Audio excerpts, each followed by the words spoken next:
궁에 들어가서요 보물을 빼앗기도 하고요, 저승에 가서 명부를 막 자기 마음대로 막 고치기 시작하고요, 또 하늘나라에 올라가서는 난동을 부립니다. 그리고 반성하기는커녕 스스로 손오공의 다른 이름 아시나요? 제천대성이라고 하죠. 제천대성인데 곧 자기는 하늘과 같은 존재라고 스스로 부르기 시작합니다. 더 이상 두려울 것이 없다라고 손오공은 여기기 시작하죠. 하지만 모든 것은 시작이 있으면 어떻게 해요? 끝이 있고 흥함이 있으면 또 쇠퇴함이 있듯이 하늘 높은지 모르고 치솟았던 그의 교만의 끝은 생각보다 매우 빠르게 돌아옵니다. 저는 이 논리를 잘 모르겠는데요. 책을 보면 이렇게 돼 있어요. 옥황상제가 옥황상제라는 말은 하늘의 주인이죠.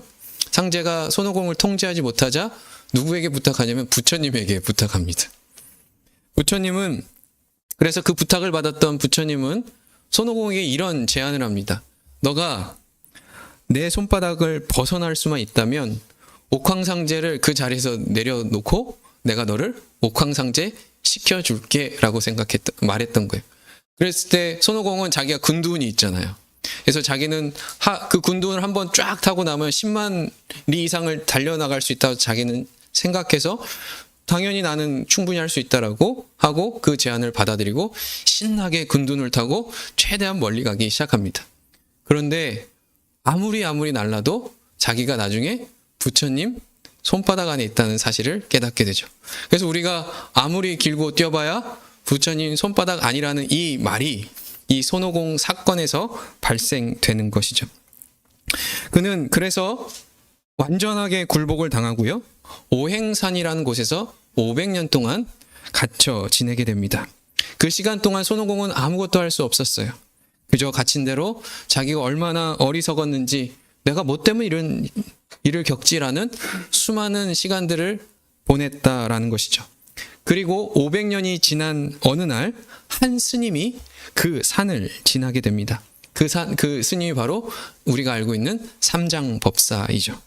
그가 산에 붙어있던 부적을 떼어내 손오공을 자유롭게 해주는데, 그때 조건이 하나가 붙은데, 너가 자유를 누리는 대신 삼장을 도와서 서쪽으로 가 경전을 가지러 가는 길에 함께 동행해야 한다. 그래서 서유기가 되는 거죠. 하지만 자유를 얻었다고 해서 손오공은 곧바로 완전히 180도 다른 사람이 된 것이 아니었어요. 손오공은 여전히 거칠었죠. 그리고 쉽게 분노했으며 때로는 사람을 해치기도 했습니다. 그래서 특단의 조치가 취해졌는데 그의 머리에 긴 고아라는 띠가 씌워지게 됩니다. 이 긴 고아는 삼장이 주문을 외우면 그 긴 고아 띠가 이렇게 쪼여들면서 머리를 쪼아버리는 거예요. 그래서 극심한 고통을 주는 도구였죠. 이 고통을 경험할 때마다 손오공은 억지로라도 자신을 절제하기 시작합니다. 그렇게 오랜 시간 동안 통제와 또 삼장법사와 동행함을 통하여서 그는 조금씩 변해가기 시작하죠. 그리고 마침내 자신에게 주어진 사명을 감당하는 존재로 되어진다라는 어떤 성장기가 그 안에 담겨져 있는 것입니다. 지금까지 제가 여러분에게 손오공의 이야기를 전해 주었지만 사실 우리는 이러한 식의 이야기에 굉장히 익숙합니다. 처음에는 자신의 열심과 재능만 믿고 덤비다가 실패하고 깨지고 훈련받고 점점 나아져서 마침내 자신에게 주어진 사명을 감당하게 될 수 있는 자리가 되었다, 그러한 사람이 되었다라는 이야기들을 우리는 우리의 삶 속에서 왕왕 듣게 되죠. 우리는 이런 방식으로 사실은 사명을 이해해요. 실패를 배우고 훈련을 통해 성장하며 준비된 사람, 그런 과정을 통해서 준비된 사람이야말로 사명을 감당할 수 있다라고 우리는 생각하고 있다라는 것입니다. 그런데 여러분, 오늘 본문은 우리의 이러한 이해를 정면으로 깨트려 버립니다. 그리고 전혀 다른 방식으로 우리에게 사명에 대해서 이야기해주고 있다라는 것입니다. 15절 말씀입니다. 우리 함께 읽어볼까요? 예수께서 시몬 베드로에게 이르시되 요한의 아들 시몬아, 내가 이 사람들보다 나를 더 사랑하느냐 하시니 이르되 주님 그러하나이다. 내가 주님을 사랑하는 줄 주님께서 아시나이다. 이르시되 내 어린 양을 먹이라 하시고입니다. 오늘 본문 역시 사명에 관한 이야기예요. 사명을 주시는 예수님과 또 예수님으로부터 그 사명을 받는 제자 베드로가 등장하죠. 우리는 갈릴리에서 다시금 베드로를 부르시는 이 장면을 볼 때마다 사명을 받기 위해서 가장 중요한 것은 주님을 사랑하는 것이다라고 이해하곤 합니다. 특별히 주님의 양을 먹이는 이 거룩한 사명을 감당하기 위해서는 반드시 우리는 주님을 사랑한다라는 이 사실의 전제 위에서 우리는 사명을 감당해야 한다라고 이해하곤 해요. 그래서 우리는 사랑을 조건으로 만들어 버리죠. 그리고 베드로는 지금 예수님께 보여주는 사랑이 무엇인지 이해하고 설명하는데 많은 노력을 기울입니다. 실제로 많은 설교자들은 이 본문을 해석할 때 요한이 지금 의도적으로 사용하는 두 가지 사랑이라는 단어에 주목을 해요. 곧 신적인 사랑을 표현했던 아가페와 또한 친구 사이의 우정을 상징했던 필리아, 이 두 가지를 대조하면서 예수님이 요구하셨던 사랑의 깊이와 또한 예수님이 요구하셨던 사랑의 깊이만큼 이르지 못했던 그 베드로의 연약한 사랑을 비교해 가면서 사명을 감당함에 있어서 가장 중요한 것은 하나님을 사랑하는 것이다라고 결론을 내리는 그 이유로 사용하기도 합니다. 그리고 그 사랑이 회복되지 않고서는 우리는 온전히 하나님의 사명을 감당할 수 없다라고 강조하기까지 하죠. 하지만 저는 이런 설명이 납득이 되지 않았어요. 오랜 시간 동안 이 본문을 대하면서도 여전히 이해되지 않는 부분이 남아 있었습니다. 사실 오늘 이 말씀을 준비하면서도 제 마음 한켠에는 아직도 풀리지 않는 신비가 있어요. 제가 만약에 솔직히 말해서 10년 뒤에 이 본문을 갖고 다시 설교를 한다면 전혀 다른 이야기를 할지도 모르겠습니다. 그럼에도 불구하고 여러분과 제가 이해한 만큼 오늘 본문을 통해서 하나님께서 또 요한이 오늘 본문을 통해서 이야기하고자 하는 바가 무엇인지 살펴보고자 합니다.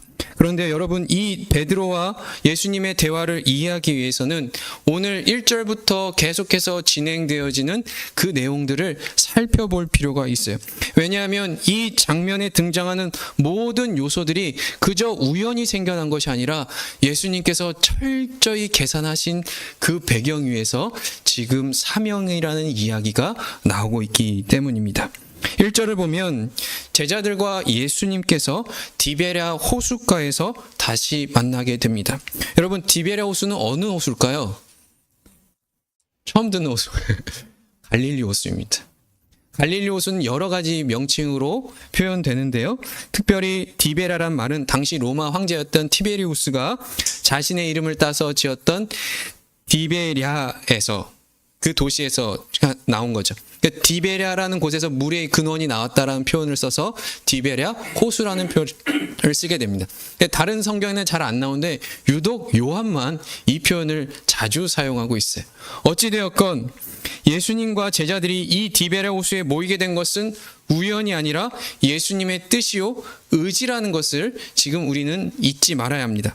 심지어 예수님께서는 어디까지 가셨냐면 십자가에 달려 돌아가시기 전부터 자기가 이 부활한 뒤에 갈릴리로 가시겠다라고, 그리고 제자들도 갈릴리로 가야 된다라고 말씀하고 계세요.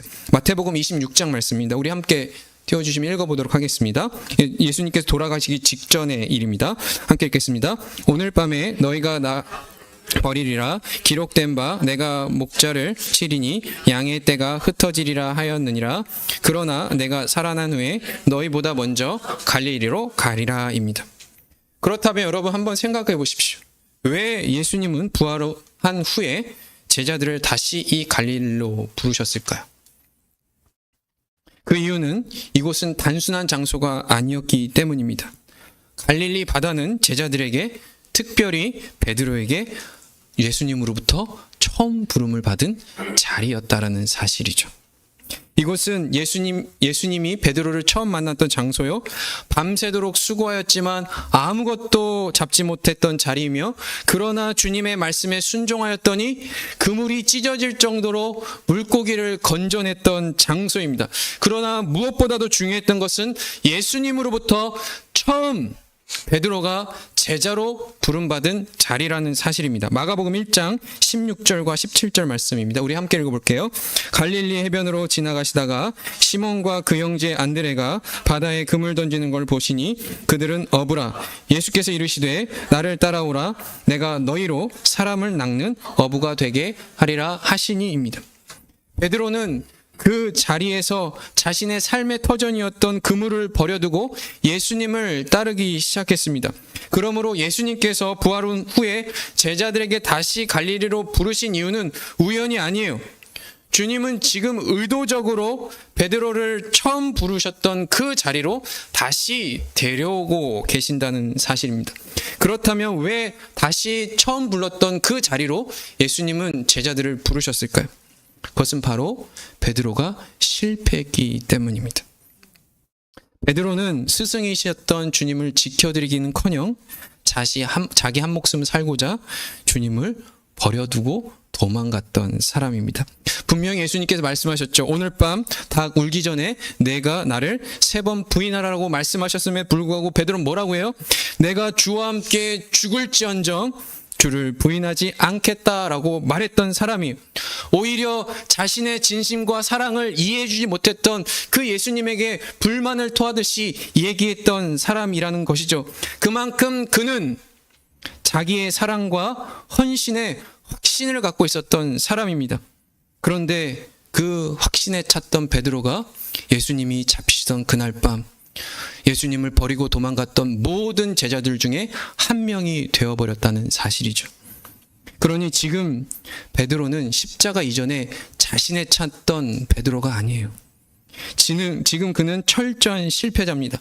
어쩌면 배신자라는 그 낙인보다 그를 더 괴롭혔던 것은 자신의 열심과 열정, 그리고 그 헌신과 사랑이 아무것도 지켜내지 못했다라는 그 철저한 무능력함이 그를 매우 괴롭히고 있었다는 사실이죠. 그도 그럴 것이, 그 능력의 예수님 곁에서 자기가 늘 동행할 때마다 예수님이 놀라운 일을 펼치심을 보면서 그는 그렇게 생각했을 거예요. 아, 예수님도 저렇게 하니까 나도 곧 능력이 생길 것이라는 착각을 했을지도 모릅니다. 아니, 그 당시에 수많은 훌륭하고 학벌 좋고 학식이 좋은 사람이 많았잖아요. 그럼에도 불구하고 예수님은 어부였던 제자를 선택하셨으면, 세상 사람들은 나를 몰라줘도 예수님의 해안으로 내 안에 담겨있는 어떠한 특별한 재능을 예수님 보시고 나를 선택하셨구나라는 생각을 했을지도 모릅니다. 그러나 지금 그 모든 것이 착각이었다는 것을 그는 처절하게 깨닫게 된 것이죠. 자신은 목숨을 내어줄 만큼 주님을 사랑한다고 생각했지만 막상 죽음의 공포가 오자 그 사랑이 얼마나 나약하고 초라했는지 그는 깨닫게 됩니다. 그러니 여러분의 연인이 별도 달도 따줄게라는 말을 믿지 마시기 바랍니다. 만약 속아서 결혼했다면 그냥 따지지 말고 그냥 팔자려니 하시고 사시면 됩니다. 어찌되었건 그 결과 베드로는 예수님의 뜻을 따라 다시 처음 만났던 자리로 돌아왔지만 이제 스스로의 선택으로 예수님이 부르시기 이전의 자리로 돌아가려 합니다. 3절 말씀입니다. 우리 함께 읽어볼까요? 시몬 베드로가 나는 물고기 잡으러 가노라 하니. 여러분, 이 한 문장이 지금 베드로의 영적인 상태를 정확하게 보여주고 있습니다. 그는 지금 물고기 잡으러 간다는 말은 그냥 심심해서 간다는 게 아니에요. 예수님이 오시겠다고 하셨는데 아직 오지 않았으니 어떻게 무료함을 달래지? 라는 마음으로 가고 있다는 것이 아닙니다. 지금 자기는 선언하고 있는 거예요. 나는 더 이상 예수님의 제자가 아니야. 나는 더 이상 제자라고 불릴 자격이 없어. 그래서 그는 예수님이 부르기 이전 어부였던 자리로 스스로 걸어 들어가고 있는 것이라는 사실이죠. 예수님 따르기 이전의 자리로 그는 걸어가고 있어요. 왜요? 그는 예수님을 사랑한다 말해놓고 그 사랑을 지키지 못했기 때문입니다. 그 사랑이 무너졌기 때문이에요. 더 이상 자신을 신뢰할 수 없기 때문입니다. 그는 알고 있었어요. 만약 다시 그 자리에 내가 간다 할지라도 1000번, 10,000번을 간다 할지라도 내 실력으로 예수님을 부인하지 않을 그런 자신이 없었다는 것을 그는 알고 있었다는 사실이죠.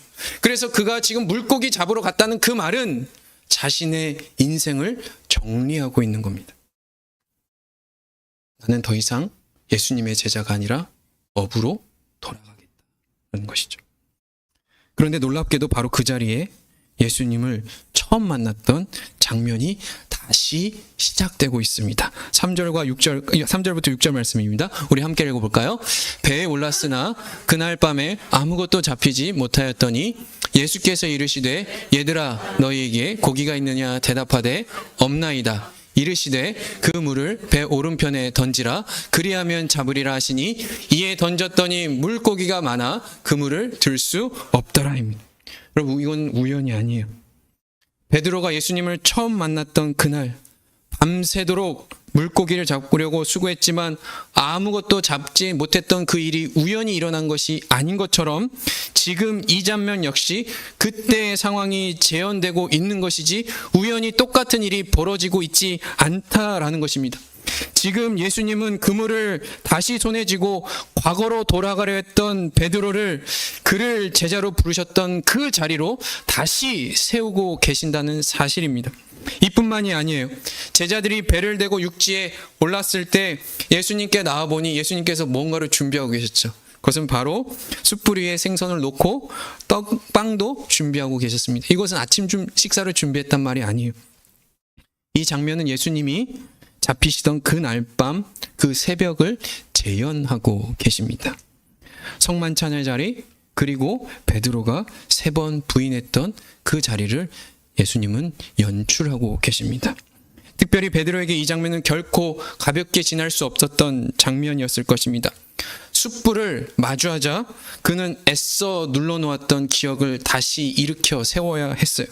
잊으려고 했고 그래서 잊어지지 않으니까 과거로 돌아가면 내가 예수님에 대한 죄책감이 사라질까 싶어서 피했던 그 자리에 다시 예수님께서 예수님을 부인했던 그 숯불을 다시 베드로 앞에 피워놓고 계신다는 사실이죠. 예수님은 그 자리를 피하지 않게 만드십니다. 오히려 그 자리로 다시 세우세요. 그리고 그 자리에서 그 유명한 질문을 던지시는 것이에요. 요한의 아들 시몬아. 베드로가 아니에요. 과거의 이름을 부르십니다. 그리고 말씀하세요. 내가 이 사람들보다 나를 더 사랑하느냐? 여러분 이 질문은 베드로의 사랑을 확인하고 싶어서 했던 질문이 아니에요. 너의 한계를 보아라 라고 말씀하세요. 지금도 너는 나를 사랑하니? 그렇게 큰 소리를 치던 사랑이 어디 가 있니? 라고 묻고 계시는 거예요. 이 질문 앞에 베드로는 더 이상 자기의 사랑을 말할 수 없는 자예요. 그렇기 때문에 정확히 베드로는 네가 나를 다른 사람보다 사랑하니라고 물었을 때 베드로가 해야 할 대답은 yes가 아니라 no라고요. 그런데 베드로는 어떻게 대답하는지 한번 보세요. 계속해서 15절 말씀입니다. 함께 읽겠습니다. 주님 그러하나이다. 내가 주님을 사랑하는 줄 주님께서 아시나이다. 여러분 이 대답은 무엇입니까? 아직도 정신을 못 차리고 지금 대답하고 있는 거라고 생각하세요? 그렇지 않아요. 오히려 이 대답은 자신의 사랑을 주장하는 말이 아니에요. 오히려 자신의 사랑을 내려놓은 사람의 고백입니다. 주님 아시잖아요. 이 말은 자신에 대한 사랑의 확신이 아니라 주님께 대한 의존이에요. 자기 사랑의 고백이 아니라 주님의 사랑에 기대서 하는 고백입니다. 요한 사도는 자기가 훗날 요한 1서에서 이렇게 이 상황을 우리에게 설명해 주는 것 같아요. 요한 1서 말씀 함께 보도록 하겠습니다. 우리 함께 읽겠습니다. 사랑은 여기 있으니 우리가 하나님을 사랑한 것이 아니요 하나님이 우리를 사랑하사 우리 죄를 속하기 위하여 화목제물로 그 아들을 보내셨습니다. 사랑하는 자들아 하나님이 이같이 우리를 사랑하셨은즉 우리도 서로 사랑하는 것이 마땅하도다. 요한 사도의 설명과 같이 과거에 베드로는 자신이 하나님을 사랑한다고 생각했어요. 그래서 자신의 사랑으로 주님을 감동시킬 수 있다고 생각했어요. 주님을 위해 목숨까지 내어줄 수 있다고 여겼습니다. 그러나 십자가 위에 모든 것을 그는 깨닫게 돼요. 그가 하나님과 예수님과 맺었던 그 관계는 내가 예수님을 이만큼 사랑해서 맺어온 관계가 아니라 주님께서 나를 포기하지 않는 그 사랑이 나를 지키고 있다는 사실이죠. 여러분, 주님의 사랑이 아니면 나는 주님을 사랑할 수 없어요. 주님의 사랑이 아니면 우리는 그 누구도 사랑할 수 없고, 심지어 주님의 사랑이 아니면 우리는 우리 자신조차도 사랑할 수 없어요. 그러므로 내가 주님을 사랑하는 줄 주께서 아시나이다라는 이 고백은 내 사랑을 다시 한번 주님께 헌신하는 고백이 아니라, 주님의 사랑이 나를 붙들고 있기 때문에 나는 여전히 실패했을지라도 그 사랑에 의지하여 내가 주님을 다시 사랑하겠나라고 고백하고 있다는 사실이죠. 여러분, 그렇다고 해서 이 사랑이 완벽해졌을까요? 그는 실수하지 않았을까요? 아니에요. 여전히 부족했을 거예요. 여전히 좌우를 분별하지 못하고 실패하고 또 실수했을 거예요. 그런데도 불구하고 그 위에, 그 여전히 부족했던 그 고백 위에 예수님은 뭐라고 하신다고요? 내 양을 먹이라입니다. 여기서 우리는 분명히 알아요. 사명은 우리의 사랑의 전제 위에 시작되지 않는다. 주님은 단 한 번도 변하지 않으셨어요. 처음 베드로를 부르셨을 때 내가 너를 사람 낚는 어부가 되게 하리라고 부르셨을 때와 지금 내 어린 양을 먹이라고 말씀하셨던 지금이나 여전히 예수님은 베드로를 사랑하고 계셨고 여전히 그에게 사명을 맡기고 계십니다. 사랑하는 성도 여러분, 우리가 사명을 이야기할 때 항상 저희는 자기 자신을 봅니다. 내가 얼마나 주님을 사랑하고 있는지, 내가 얼마나 주님을 위해 준비되고 있는지, 내가 얼마나 주님께 헌신할 수 있는지 그 기준으로 주님께 헌신을 드리죠. 하지만 오늘 본문 우리에게 단호하게 말해요. 사명은 결코 내 실력으로 감당할 수 없다고요. 베드로가 증명하고 있다고요. 그는 자신의 입조차 다스리지 못했던 실패자예요. 그럼에도 불구하고 그 실패자 위에 예수님은 내 어린 양을 먹이라고 말씀하고 계십니다. 베드로가 대단해서가 아니라 주님의 사랑이 단 한 번도 변한 적이 없었기 때문입니다. 그러니 사랑하는 성도 여러분, 나는 아직 준비되지 않았습니다 라고 말하지 마십시오. 그것은 겸손이 아니에요. 오히려 주님의 사랑을 온전히 이해하지 못한 교만입니다. 반대로 어떤 자리에 있다고 여러분 우쭐대지 마십시오. 그 자리는 우리가 주님을 사랑해서 만들어낸 자리가 아니라 주님이 우리를 사랑하셨기에 주신 자리이기 때문입니다. 사랑하는 성도 여러분, 사명은 일이 아니라 자리예요. 나를 포기하지 않은 하나님의 사랑에 발맞추어 살아가는 자리입니다. 그러므로 오늘도 나를 붙잡고 나를 포기하지 않는 그 사랑의 주님 앞에 우리의 사랑에 발을 맞추어 내가 어떤 사명에 놓여있다 모를다 할지라도 그 사명을 온전히 감당하시는 복된 성도 여러분, 또한 그런 성도가 모여있는 우리 사바나 제일장로교 되기를 예수 그리스도로 축원드립니다. 아멘. 이 시간은 우리가 말씀드린 대로, 우리가 약속한 대로 유아 세례식을 거행하도록 하겠습니다.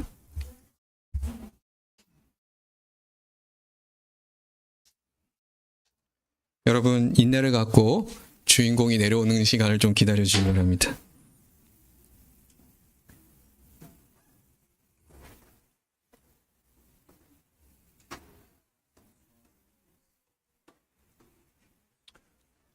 먼저 성경 봉독하도록 하겠습니다. 이 약속은 너희와 너희 자녀와 모든 먼데 사람 곧 우리 주 하나님이 얼마든지 부르시는 자들에게 하신 것이라. 내가 내 언약을 나와 너 내 대대 후손 사이에 세워서 영원한 언약을 삼고 너와 내 후손의 하나님이 되리라. 주 예수를 믿으라. 그리하면 너와 내 집이 구원을 받으리라. 아멘. 이 유아 세례 예식은 우리 주 예수 그리스도께서 친히 제정하신 예식으로서 우리가 그리스도와 연합됨을 의미하며 죄 용서, 중생, 양자됨과 영원한 생명의 인침을 의미합니다. 특별히 이 약속은 신자들뿐만 아니라 약속의 자녀들에게 주셨죠. 구약 시대에는 아브라함의 자손에게, 또 복음 아래에서는 신자들의 자녀들은 언약으로 말미암아 유익과 언약의 인침과 교회의 외적 특권과 권리를 가지고 있습니다. 그러나 하나님이 언약으로 제정하신 것이기 때문에 유아들은 부모에게 속한 것인 이유만으로 교회의 교인이 되지만 그것만으로 그들이 교회의 교인됨을 계속 감당하기엔 불충분합니다. 유아들은 분별력 있는 연령이 되었을 때 그들은 언약의 의무, 곧 믿음과 회개에 순복해야 합니다. 이를 위해서 부모는 자녀 앞에서 신앙의 경건의 본을 보이며 아이들과 함께 기도하고 자녀를 주의 말씀과 훈계로 양육해야 할 것입니다. 이제 제가 유아 세례를 받게 될 아이를 이름을 호명할 텐데요. 부모님들은 아이와 함께 앞으로 나와 주시기 바랍니다. 김하루,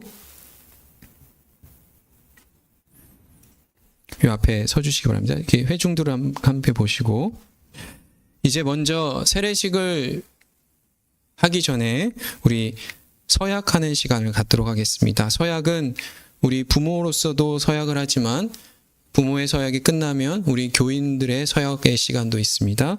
먼저 이 서약을 통해 여러분의 자녀들은 하나님과 그의 교회로 더불어 엄숙한 언약의 관계를 맺게 될 것입니다.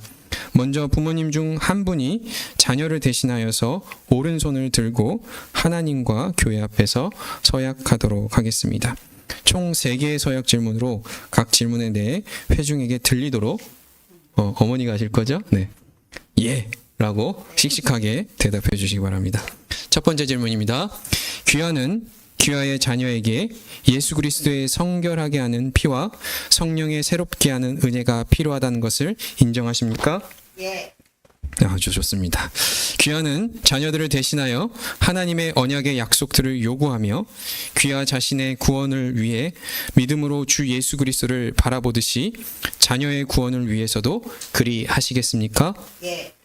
귀하는 이제 귀하의 자녀를 완전히 하나님께 바치며 하나님의 은혜를 겸손하게 의지하여 귀하의 자녀 앞에 경건한 모범을 보이도록 힘쓰며 자녀와 함께 또 자녀를 위해 기도하며 자녀에게 우리의 거룩한 신앙의 원리들을 가르치고 또 귀하의 자녀들의 주의 말씀과 훈계로 양육하기 위해서 하나님께서 정하신 모든 방법을 사용하여 힘쓰기로 약속하십니까? 예. 감사합니다. 이번에는 이 거룩한 유아 예식에 증인된 성도님들의 서약하는 시간을 갖도록 하겠습니다. 서실 필요는 없고요. 앉은 자리에서 다 같이 오른손을 들어서 하나님과 교회 앞에서 서약하도록 하겠습니다. 질문이 끝나면 여러분도 한 목소리로 예라고 대답해 주시면 됩니다. 그대들은 한 회중으로서 부모가 이 자녀를 그리스도의 훈계로 양육하는 일을 돕는 책임을 감당하시겠습니까? 네. 예, 감사합니다. 이제 세례식을 거행하도록 하겠습니다. 이쪽으로 와주시면 되겠습니다.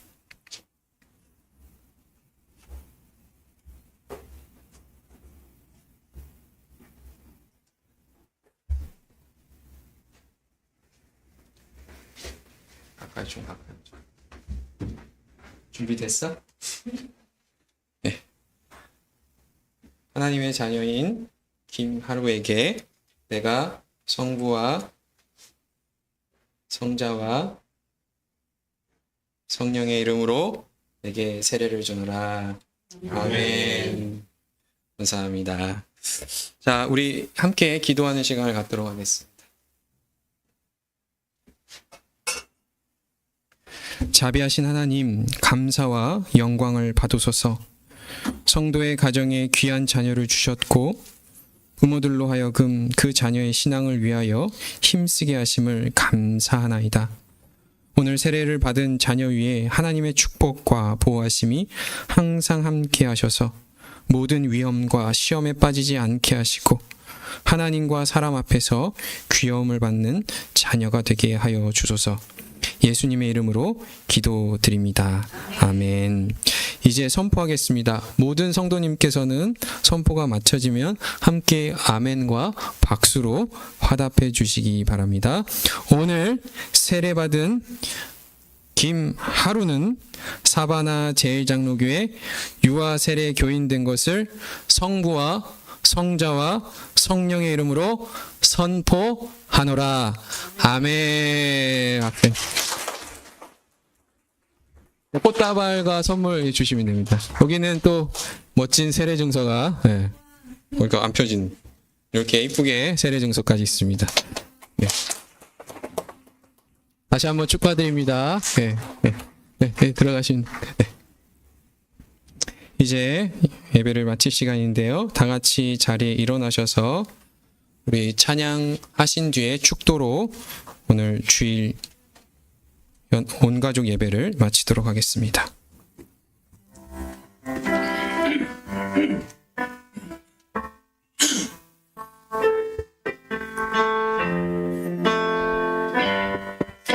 내 안에 사는 이 예수 그리스도님, 내 안에 사는 이 예수 그리스도니, 예수 그리스도니, 나의 죽음도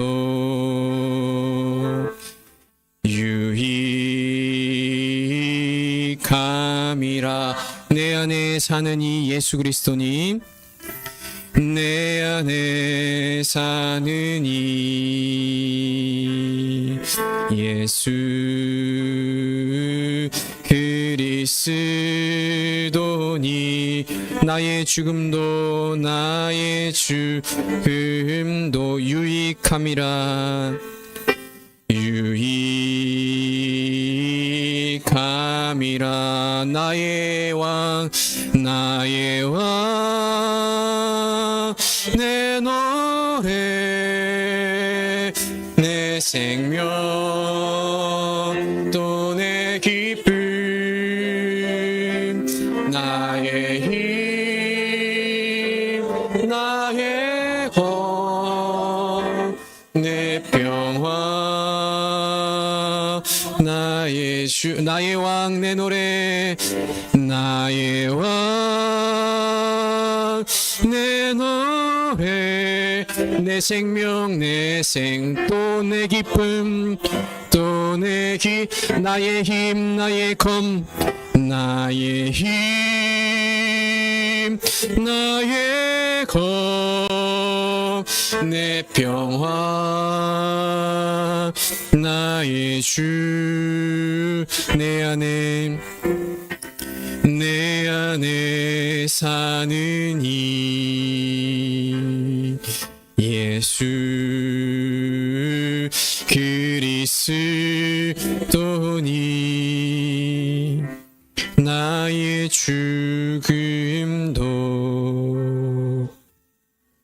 유익함이라.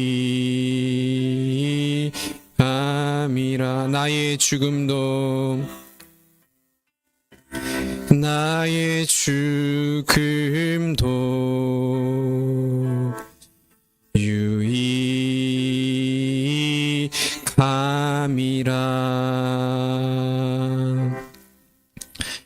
이제는 우리의 연약함보다 더 큰 사랑으로 다시금 사명의 기회를 허락하신 성자 하나님의 은혜와 우리의 사랑과 헌신이 무너진 그 철저한 무능력의 현장을 오히려 참된 사랑의 시작이 되는 자리로 삼으시어서 당신의 사역자로 불러주시는 성부 하나님의 신실하신 사랑과 우리를 붙들고 계신 그리스도의 사랑을 깨닫게 하시어 나의 실력이 아닌 주님의 사랑에 발맞추어 묵묵히 사명자의 자리로 걸어가게 하시는 성령 하나님의 강권적인 인도하심이 내가 주님을 사랑한다는 고백 속에서도 주님이 아십니다라는 항복의 고백으로 다시 일어나서 주님이 맡기신 내 곁에 어린 양들을 먹이며 삶의 자리에서 부활의 사랑을 살아내기로 결단하는 사랑하는 모든 성도들과 그들의 삶의 터전 위에 또 그들의 자녀들을 위해